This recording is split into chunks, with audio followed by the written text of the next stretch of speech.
देखिए प्रश्नावली का ये लास्ट क्वेश्चन है, क्वेश्चन 6। दर्शाइए कि एक रेखा पर एक दिए हुए बिंदु से जो उस रेखा पर स्थित नहीं है, उस बिंदु से जितनी रेखाखंड खींचे जा सकते हैं उनमें से लंब रेखाखंड सबसे छोटा होता है। ये पॉइंट आपको चित्र बनाना पड़ेगा। एक हम रेखा खींचते हैं, ये रेखा खींच लिए, रेखा एल मान सकते हैं इसको, रेखा एल खींचे और एक अन्य बिंदु मानते हैं हम, कहीं से कहीं मान लें हम एक बिंदु, ये यहां से हम लंब डाल दें और अन्य रेखाखंड खींचेंगे। यहाँ पे ये हम लंब डाल दिए। क्या कह रहा है, लंब जो रेखाखंड है वो सबसे छोटा होता है कह रहा है ये। तो ये पॉइंट आपको, अन्य रेखा खींचेंगे। एक रेखा हमने ये खींच लिया, एक रेखा इधर खींच लें, ये एक और खींच सकते हो, ये सभी का नाम दे देंगे। ये बिंदु का नाम हम पी देते हैं जो इस रेखा पर नहीं है। कौन सी रेखा पर? रेखा एल पे नहीं है कह रहा है। तो यहां से जो खींचे गए हैं अन्य रेखा एल पर, तो उसमें जो लंब रेखाखंड है, लंब रेखाखंड को एम मान लेते हैं। सबसे छोटा सिद्ध करना, मतलब पी एम सबसे छोटा है कह रहा है वो। अन्य रेखाखंड के नाम मानते हैं इसको हम, पी से P1 मान लेते हैं, इसका P2 मान लेते हैं और इसका P3 नाम दे देते हैं। ये तो देखिए अपने मन से रहना, कुछ भी नाम दे सकते हैं। तो हमको पहला पॉइंट यहां से निकालना है। क्या लिखेंगे कि दिया में लिखेंगे एक बिंदु P से कई रेखाखंड रेखा L पर हैं। ये पॉइंट लिखना है हमको कि बिंदु P से दिया है बिंदु P से कई रेखाखंड L पर खींचे हैं, जिनका नाम दे सकते हैं P1,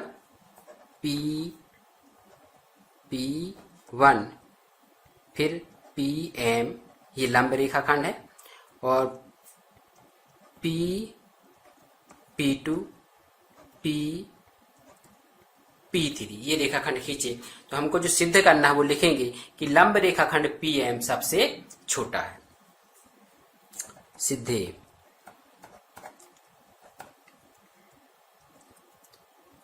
PM रेखाखंड सबसे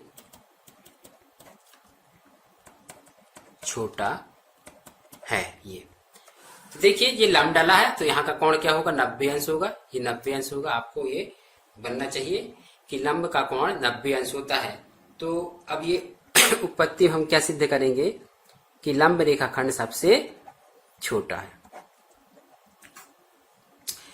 तो एक त्रिभुज जो बना है, यहाँ देखिए त्रिभुज कौन सा लेंगे हम, यहाँ पे PM और P2 में लेते हैं, या PM या P3 में लेते हैं, ये बड़ा त्रिभुज में लेते हैं। चलो त्रिभुज PM P3 में लेते हैं। मैं क्या देखते हैं हम कि कोण M बराबर क्या होता है, 90 अंश है। लिखेंगे हम कोण M बराबर 90 अंश। कोण M बराबर 90 अंश है और तीनों का योग क्या है, 180 अंश है। तो ये दोनों जो कोण होंगे वो क्या होंगे, न्यून कोण होंगे। मतलब P3 क्या है, न्यून कोण है, क्योंकि तीनों का योग 90 हो रहा है। ये 90 है तो इन दोनों का योग 90 होगा। तो हम लिखेंगे, क्या लिखेंगे, P जो 3 है वो P3, या P2 को भी लिख सकते हैं, P2 न्यून कोण है।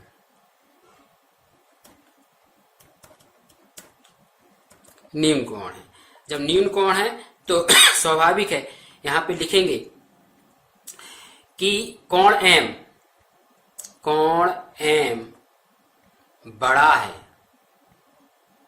किससे, कोण जो M बड़ा है कोण P3 से, क्योंकि P3 न्यून कोण है। अब बड़े कोण के सामने एक भुजा देखते हैं हम, P3 बड़ा है,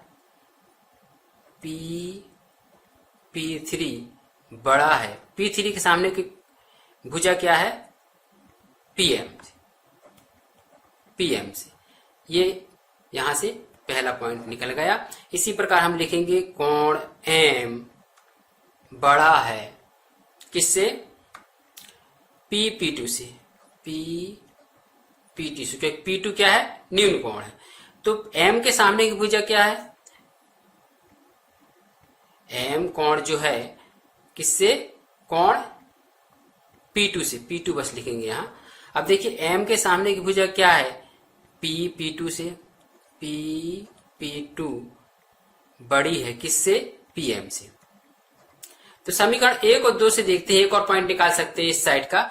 तो यहां भी यही पॉइंट आएगा कि PM इन दोनों भुजाओं से छोटी भुजा दिख रही है, क्योंकि P3 बड़ा है PM से और P2 बड़ा है PM से। तो हम यहां से निष्कर्ष निकाल सकते हैं समीकरण 1 और 2 से कि PM सबसे छोटी भुजा है। यही सिद्ध करना था।